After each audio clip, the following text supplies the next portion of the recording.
ومن سيئات أعمالنا من يهده الله فلا مضل له ومن يضلله فلا هادي له ونشهد أن لا إله إلا الله ونشهد أن محمدا عبده ورسوله أرسله بالحق بشيرا ونذيرا وداعيا إلى الله بإذنه وسراجا منيرا فقد قال الله تبارك وتعالى قد أفلح من تزكى وذكر اسم ربه فصلى صدق اللہ العظیم۔ عید الفطر کی جب صبح ہوتی ہے تو رسول اکرم صلی اللہ علیہ وسلم نے فرمایا کہ باہا بہم ملائکہ، فرشتے پھیل جاتے ہیں اور اللہ رب العزت فرشتوں سے کلام فرماتے ہیں، ما جزاء عبیدی یوفى عملہ، کہ میرے وہ بندے جنہوں نے اپنا کام پورا کر لیا ان کو کیا کرنا چاہیے، کیا معاملہ کرنا چاہیے؟ تو فرشتے کہتے ہیں کہ اللہ، جو آدمی اپنی محنت پوری کر لے تو اس کا اجر دینا چاہیے۔ تو اللہ فرشتوں میں اعلان فرماتے ہیں، عبیدی و امائی قبو فریضتی، وہ بندے وہ بندیاں جنہوں نے میرے فرض کردہ فریضوں کو پورا کر دیا، مجھے میری عزت کی قسم ہے، وعزتی وجلالی وکرمی وعلو مکانی، یا بعض روایتوں میں وارتفاع مقامی، 4 قسمیں کھائیں۔ وعزتی، مجھے میرے عزت کی قسم ہے، وجلالی، اور مجھے میرے جلال کی قسم ہے، اور وکرمی، اور مجھے میرے کرم کی، مجھے میری رحمت کی قسم ہے، اور مجھے قسم ہے علو بمکانی، مجھے اپنے اونچے مرتبے اور مقام کی، کہ قد غفرت لہم، میں نے ان سب کو معاف کر دیا۔ عید کا دن یوم الجائزہ کہلاتا ہے، عید کا دن یوم الجزا کہلاتا ہے۔ اللہ رب العزت نے یہاں جو بات فرمائی ہے، رسول اللہ صلی اللہ علیہ وسلم نے جو عمل کیا ہے وہ یہ ہے کہ جو لوگ بھی عید کی نماز کے لیے گھر سے نکلے وہ اصل میں کس لیے باہر آ رہے ہیں؟ اصل میں وہ گھر سے باہر آ رہے ہیں اپنے گناہوں کی بخشش کے لیے، اپنی کمیوں کو معاف کروانے کے لیے وہ میدان میں جمع ہوتے ہیں۔ رسول اکرم صلی اللہ علیہ وسلم عید کھلے آسمان تلے ادا فرمایا کرتے تھے، کہ ایک ثبوت ہوتا تھا کہ مسلمان تو ایک جم غفیر ہے جو کھلے آسمان تلے اے اللہ آپ سے معافی مانگنے کے لیے آیا ہے کہ ہم نے اپنا فریضہ صحیح ادا نہیں کیا، ہمارے اعمال میں کمی ہے، ہمارے اعمال میں کوتاہی ہے، اللہ کے سامنے عجز و انکسار کے لیے ہم جمع ہو رہے ہیں، اللہ کے سامنے اپنے گناہوں کی، اپنی کمیوں کی معافی مانگنے کے لیے اکٹھے ہوئے۔ دیکھیں، فجر کی نماز کے لیے ہم آتے ہیں، لیکن اصل میں جو ہم اٹھتے ہیں وہ اللہ کے لیے اٹھتے ہیں، لیکن ہم لوگ ایک یوز ٹو ہو چکے ہیں کہ بس چونکہ فجر پڑھنی ہے، بس اس نیت کا ذہن میں استحضار نہیں رہتا، اس نیت کی ذہن میں پختگی نہیں رہتی۔ تو یہاں میں یہ عرض کرنا ضروری سمجھتا ہوں کہ میں بھی دل سے یہ سمجھوں، اور آپ جو حضرات بھی یہاں تشریف لائے ہوئے ہیں وہ سب لوگ دل سے سمجھیں کہ ہم یہاں اللہ سے مل کے معافی مانگنے آئے ہیں۔ رمضان میں انفرادی معافی مانگتے رہے، کبھی سحری میں، کبھی افطار میں، کبھی پہلے عشرے میں، کبھی دوسرے عشرے میں، تیسرے عشرے میں، شب قدر کے اندر وہ ہم انفرادی طور پر اللہ سے معافی مانگتے رہے، لیکن آج ہم اجتماعی طور پر اللہ سے معافی مانگ رہے ہیں، ہم اجتماعی طور پر اپنی کمیوں کا اعتراف کرتے ہیں کہ اللہ کو معافی مانگنے والے لوگ سب سے زیادہ پسند ہیں، کہ ان اللہ یحب التوابین، جو اللہ سے معافی مانگتا ہے اللہ اس کو بہت پسند فرماتے ہیں۔ حج کے اندر جب سب کو جمع کرتے ہیں اور کھلے میدان عرفات میں لاکھوں لوگ جمع ہیں، وہاں پر بھی کہا کہ مجھ سے معافی مانگو، یہ مجھے سب سے زیادہ پسند ہے۔ رسول اکرم صلی اللہ علیہ وسلم کو آخری نصیحت اللہ رب العزت فرما رہے ہیں لوگوں کے سامنے، اذا جاء نصر اللہ والفتح ورأیت الناس يدخلون فی دین اللہ افواجا۔ دیکھ لیا آپ نے کہ لوگ کیسے آپ کے تابعدار بن رہے ہیں، تو اب کیا کریں؟ فسبح بحمد ربک واستغفر، آپ اللہ سے معافی مانگی۔ کس طرح؟ آپ اللہ کی تسبیح و تحمید کر کے اللہ سے معافی مانگے۔ تو اللہ نے ہم کو جو کھلے میدانوں میں جمع کیا ہے، اجتماعات میں جمع کیا ہے، اس کے پیچھے بنیادی مقصد ہوتا ہے کہ ہم سب مل کے اللہ سے معافی مانگے، کہ اللہ کو اپنے سامنے ہاتھ پھیلانے والے اور ہاتھ پھیلا کر معافی مانگنے والے بہت پسند ہوتے ہیں، بہت پسند ہوتے ہیں۔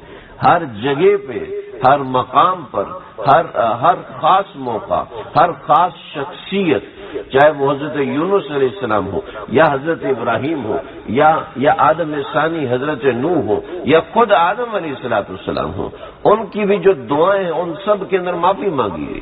رب انی ظلمت نفسی ظلما کثیرا، جو دعائیں مانگی۔ لا الہ حضرت یونس علیہ السلام جو مچھلی کے پیٹ کے اندر دعا مانگ رہے اس کے اندر بھی معافی مانگ رہے ہیں، اور حضرت ابراہیم علیہ السلام، حضرت نوح علیہ السلام اللہ سے جب دعا مانگ رہے تو یا نوح انہ عمل غیر صالح، نوح یہ تو اچھا عمل نہیں ہے، اس کے عمل تو اچھے نہیں ہیں، تم اس کے لیے دعا کیسے مانگو گے؟ اللہ مجھے معاف فرما دیجیے۔ نوح علیہ السلام سے لے کے پیغمبر محمد رسول اللہ صلی اللہ علیہ وسلم سب کا جو عمل سکھایا وہ معافی مانگنا سکھایا۔ تو رمضان کا بہترین عمل معافی مانگنا ہے۔ کہ رمضان کا مقصد کیا ہے؟ کہ رمضان کا مقصد یہ ہے کہ اگر انہوں نے مغفرت نہ کروائی تو ان کا ستیہ ناش ہو جائے۔ اگر انہوں نے رمضان میں معافی نہ مانگی اللہ تعالیٰ سے تو ان کی ناک خاک آلود ہو۔ یعنی اللہ کے پیغمبر صلی اللہ تعالی علیہ وسلم نے جبریل کی بد دعا پہ آمین کہا کہ اگر اس مہینے میں معافی نہ مانگی، اللہ کو معافی مانگنے والے بڑے پسند۔ رسول اکرم صلی اللہ علیہ وسلم کے سامنے آ کے کھڑے ہو گئے اور کہتے لے کے آؤ اللہ کا عذاب۔ اور حارث ابو سفیان ابن حارث، یہ وہ مشہور ابو سفیان نہیں ہے، یہ آپ صلی اللہ علیہ وسلم، حارث آپ صلی اللہ علیہ وسلم کی تایا ہے، تو یہ حارث ان تایا کا بیٹا ہے۔ آپ علیہ السلام نے تبلیغ کی اور حرم کعبہ کے اندر آپ صلی اللہ علیہ وسلم نے سب کو سمجھایا اور بہت چیزیں بتائی۔ جب بہت چیزیں بتائیں تو اس کے بعد یہ حارث، یہ ابو سفیان ابن حارث یہ آیا ہے اور آ کے کہنے لگا محمد بات یہ ہے صلی اللہ علیہ وسلم کہ ایسا ہو کہ آپ چڑھ جائیں آسمان سے سیڑھی اترے اور آپ چڑھ جائیں آسمان کے اوپر، اور آسمان کے اوپر سے آپ ایک کاغذ لے کر آئیں، اس کاغذ کے اوپر اللہ نے لکھا ہو کہ میں نے محمد رسول اللہ صلی اللہ علیہ وسلم کو پیغمبر بنایا ہے، اور 4 فرشتے اس کے ساتھ اترے اور گواہی دیں کہ اللہ نے خود لکھا ہے، اور نیچے اللہ تعالیٰ کے دستخط ہے، اے محمد میں پھر بھی تجھے نبی نہیں مانوں گا۔ استغفر اللہ، اے محمد میں تجھے پھر بھی پیغمبر نہیں مانوں گا۔ اتنا سرکش آپ علیہ السلام کا دل کٹ گیا۔ آپ فتح مکہ کے لیے آ رہے ہیں تو ابو سفیان ابن حارث اپنی بیوی کے ساتھ، اپنے بچوں کے ساتھ یہ آیا ہے، وہ آئے ہیں اور آ کے کہنے لگے محمد صلی اللہ علیہ وسلم میں گواہی دیتا ہوں کہ آپ اللہ کے پیغمبر ہیں، میں گواہی دیتا ہوں آپ اللہ کے رسول ہیں۔ آپ نے فرمایا دفع ہو جاؤ، مجھے تمہارے ایمان کی کوئی ضرورت نہیں۔ بخاری، مجھے تمہارے ایمان کی کوئی ضرورت نہیں، رحمت للعالمین کہہ رہے ہیں۔ اور جب یہ چیلنج کرتے ہیں اگر آپ سچے ہیں تو عذاب لا کے دکھائیں، تو اللہ فرماتے ہیں محمد میں ان پہ عذاب تو نازل کروں، لیکن بات یہ ہے کہ جب کعبہ میں آتے ہیں نا تو کہتے ہیں غفرانک غفرانک غفرانک، اللہ معاف کر دے، اللہ معاف کر دے، اللہ معاف کر دے۔ پیغمبر کے مخالفت میں آ کے کھڑے ہوئے ہیں۔ آپ صلی اللہ علیہ وسلم فرما رہے مجھے تیرے اسلام کی ضرورت نہیں، جس اسلام کے پیچھے ابو جہل کے دروازے پر 300 مرتبہ رسالت گئی ہے، وہی پیغمبر کہہ رہے مجھے تیرے اسلام کی ضرورت نہیں۔ کون ہے؟ آپ کے چچا کا بیٹا، اس کے ساتھ آپ کی پھوپھی کا بیٹا بھی، ایک اور انسان حضرت بعد میں اسلام قبول، حضرت ام سلمہ نے سفارش کی، یا رسول اللہ آپ کے چاچا کا بیٹا ہے، آپ کے تایا کا بیٹا ہے، آپ کی پھوپھی کا بیٹا ہے، آپ سے معافی مانگتے ہیں، آپ معاف فرما دیں، ہاں ان کو یہ کہہ دیں کہ بعد میں میرے سامنے نہ آنا۔ حضرت ام سلمہ نے سفارش فرمائی تو آپ نے فرمایا ٹھیک ہے میں ان کا اسلام قبول کرتا ہوں، لیکن میرے سامنے نہ آئے، کہ دل کے اوپر زخم ہے، رسالت کے دل پہ زخم ہے، لیکن اللہ فرما رہے میں ان پہ عذاب اس لیے نازل نہیں کرتا کہ یہ مجھ سے معافی مانگتے ہیں۔ اللہ سے معافی مانگنا بہت بڑا عمل ہے جی، بہت بڑا عمل ہے۔ اس عمل کے لیے اللہ رب العزت نے عید کی نماز کو ہم سب پہ واجب کیا کہ سب جمع ہو جاؤ، اور سب جمع ہو کے کھلے میدانوں میں اکٹھے ہو اور وہاں مل کے اللہ سے معافی مانگو۔ معافی مانگنے کا طریقہ ہے کہ 2 رکعت نماز پڑھو، اور اس کے بعد 2 رکعت نماز پڑھ کے پھر مجھ سے رقت و زاری سے مانگو، پھر خطبہ پڑھو۔ یہ ایک عمل ہے کہ جس عمل کو جب تم کرو گے تو اس عمل کو کرنے کی وجہ سے ایک اجتماعی عمل ہے۔ اجتماعی عمل میں ایک بوڑھا آدمی ہے، اس کی کمر میں درد ہے، اس کے گھٹنے میں تکلیف ہے، اس کے جسم میں کوئی تکلیف ہے، اللہ کہتے ہیں یار اس میں بوڑھے لوگ ہیں، لو ان کو معاف کر دو۔ اس میں بچے بھی ہیں، وہ معصوم ہیں جنہوں نے زندگی میں گناہ ہی نہیں کیا، چلو ان کی وجہ سے سب کو معاف کر دو۔ ایک بندہ آواز اٹھا کے کرے گرمی بہت ہو رہی ہے، بڑی لمبی نماز دعا چل رہی ہے، وہ اندر ہی اندر شکایتیں کر رہے ہیں، لیکن اللہ کہتے ہیں میرے بندوں کے ساتھ بیٹھے نا، ہم الجلساء لا یشقی بہم جلیسہم، ان کے اندر بیٹھا ہوا ہے، ارے بیٹھا ہوا ہے کسی نیت سے بیٹھا ہوا ہے، کوئی جان چھڑانے کے لیے بیٹھا ہوا ہے، ارے بیٹھا ہوا ہے چلو اس کو بھی معاف کر دو۔ یہ ہم الجلساء لا یشقی بہم جلیسہم، یہ لوگ ایسے ہیں کہ ان کے ساتھ رہنے، ان کے ساتھ بیٹھنے کی وجہ سے میں کسی کو شقی نہیں رہنے دیتا، میں کسی کو بدبخت نہیں رہنے دیتا، کیونکہ یہ معافی مانگ رہے ہیں، اور معافی مانگنے والے کو اللہ بڑا پسند فرماتے ہیں۔ ان اللہ یحب التوابین، میں توبہ کرنے والوں سے، میں معافی مانگنے والوں سے، اللہ کہتے ہیں میں معافی مانگنے والوں سے محبت کرتا ہوں۔ حضرت ابن مسعود رضی اللہ عنہ نے ایک جگہ پر بیان فرمایا، اور حضرت زازان ایک بہت بڑے موسیقار، انہوں نے آ کے حضرت ابن مسعود کے ہاتھ پہ توبہ کی، اور نیچے اور توبہ ایسی کی، ایسی معافی مانگی، وہ یعنی کھڑے نہیں ہو پا رہے تھے، نیچے گر گئے اور رونا شروع ہو گئے، تو حضرت ابن مسعود اس سے بھی زیادہ پھوٹ پھوٹ کے رونے لگے۔ کہا کیا ہوا؟ تو یہ زندگی بھر اس نے گانے میں گزاری۔ صحابہ کا زمانہ، صحابہ کے زمانے میں کوئی گویہ ہو، موسیقار ہو، تو آپ خود سوچیں کہ اس کا مزاج کیسا ہوگا۔ صحابہ کے زمانے میں یہ چیز پھیلانے والا ہو، آج کا زمانہ تو ویسے ہی 1400 سال گزر گئے، اتنے بڑے بڑے فتنے ہیں، لیکن اس زمانے کے اندر وہ شخص جس نے زندگی بھر نہ نماز پڑھی، نہ زندگی بھر روزہ رکھا، شراب اور کباب میں رہا، زندگی بھر ان سب چیزوں میں رہا، لیکن آج وہ رویا ہے۔ ابن مسعود جس کی زندگی اللہ کے نبی کی خدمت میں گزر گئی، وہ بھی رونا شروع ہو گیا۔ کہا آپ کیوں رو رہے ہیں؟ کہا تم جانتے نہیں ہو اس بندے کو، کیا یہ تو ابھی توبہ کی ہے نا، ابھی اللہ سے معافی مانگی، ابھی اللہ سے معافی مانگی، تو اس میں کیا کمال ہے؟ فرمایا کہ التائب حبیب اللہ، جو اللہ سے معافی مانگتا ہے اللہ کا حبیب بن جاتا ہے۔ پھر اللہ آسمانوں پہ اعلان کرتے ہیں، اے میرے فرشتوں اعلان غور سے سنو، میرے فلاں بن فلاں بندے نے فلاں علاقے میں رہتا ہے، فلاں جگہ پہ بیٹھا ہوا ہے، اس نے آج ہم سے معافی مانگی ہے، اس معافی کی خوشی میں تم سب خوشی مناؤ۔ یہ اللہ کو اپنے سے معافی مانگنے والے کتنے زیادہ پسند ہیں کہ فرشتوں کو کہتے ہیں عبادت چھوڑ دو، دعائیں مانگنا چھوڑ دو سب، بلکہ ان کی توبہ معافی کے اوپر خوشی مناؤ۔ یہ اللہ رب العزت اپنے بندوں سے اتنی گہرائی کے ساتھ محبت فرماتے ہیں، اتنی گہرائی کے ساتھ محبت فرماتے ہیں کہ اپنے بندے کی معافی کا انتظار فرماتے ہیں۔ اللہ اکبر۔ جیسے باپ اپنے بیٹے کو ڈانٹ دیتا ہے تو انتظار کرتا ہے چلو یہ معافی مانگ لینا تو چلو اس کو یہ چیز دے دوں گا۔ تو باپ کی محبت، ابا کی محبت اور ابا کی محبت کے سامنے کیا ہے؟ عشق مولا کہ کموز لیلا بود بہر اون الفت۔ اللہ کی محبت دنیا کے انسانوں کی محبت کے سامنے ایسے ہے جیسے ایک قطرے کے سامنے سمندر ہوتا ہے۔ کہ بحر اولا بود کہ وہ جو سمندر ہے وہ اتنا بڑا ہے اس قطرے کی نسبت.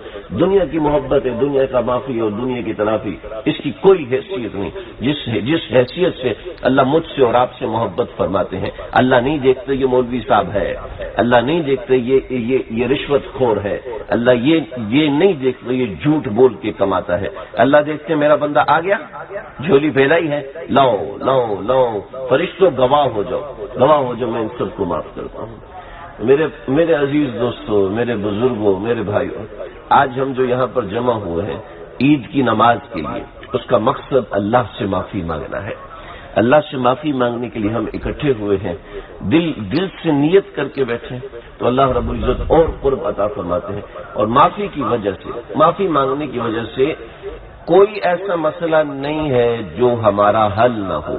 کہتے ہیں جناب یہ تو بس اوپر کی باتیں ہیں، اپنے مسئلے تو اپنی جگہ پر قائم ہیں.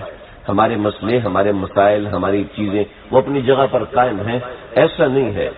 رسول اکرم صلی اللہ علیہ وسلم کے صحابہ، ان کے پاس لوگ آتے. حضرت عمر آئے، حضرت عمر کے پاس ایک صحابی ہے، یا عمر میری دکان نہیں چل رہی، کیا کروں؟ فرمایا کہ استغفار کی کثرت کرو، استغفار کی کثرت کرو کہ اللہ نے وعدہ کیا ہے استغفروا ربکم انہ کان غفارا یرسل السماء علیکم مدرارا ویمددکم باموال. تمہاری مال کے ذریعے سے اللہ مدد فرمائے گا. اور بے شمار واقعات ہیں. خیر میں یہاں پر صرف فضیلت اور فوقیت بتانے کے لیے، تاکہ ہمیں اس موقع کی اہمیت کا اندازہ ہو کہ جب بھی ہم عید کے لیے جمع ہوں، جب بھی ہم اگر کسی جگہ پر صلاۃ الاستسقاء کے لیے جمع ہیں، سب لوگ جمع ہیں، حج کے لیے جمع ہیں، عمرے کے لیے جمع ہیں، بنیادی چیز وہاں پر اللہ سے معافی مانگنا ہے. تو آج ہم یہاں پر اللہ سے معافی مانگنے کے لیے جمع ہوئے ہیں. اور اپنے دل میں نیت رکھیں، یہی نہیں کہ نماز کے بعد جو دعا کریں گے اس میں ہم معافی مانگیں گے. معافی مانگنے کے لیے ابھی بیٹھے، وہ تو بعد میں دعا کریں گے، دعا کے اندر ہم سب چیز مانگیں گے، لیکن ابھی دل میں نیت کریں اللہ جی اب سب ہم بیٹھے آپ سے معافی مانگنے کے لیے. ہمارے اعمال کو نہ دیکھیے، ہمارے روزے کو نہ دیکھیے، ہمارے اعتکاف کو نہ دیکھیے، ہماری تراویح قرآن کو مت دیکھیے. اس میں جو کمیاں ہوئی ہیں اللہ اس کو نہ دیکھیے، بس دل میں نیت کریں کہ اللہ جی آپ سے معافی کی درخواست کرتے ہیں. اللہ تعالیٰ مجھے آپ کو ہم سب کو سمجھنے کی، عمل کرنے کی توفیق عطا فرمائے.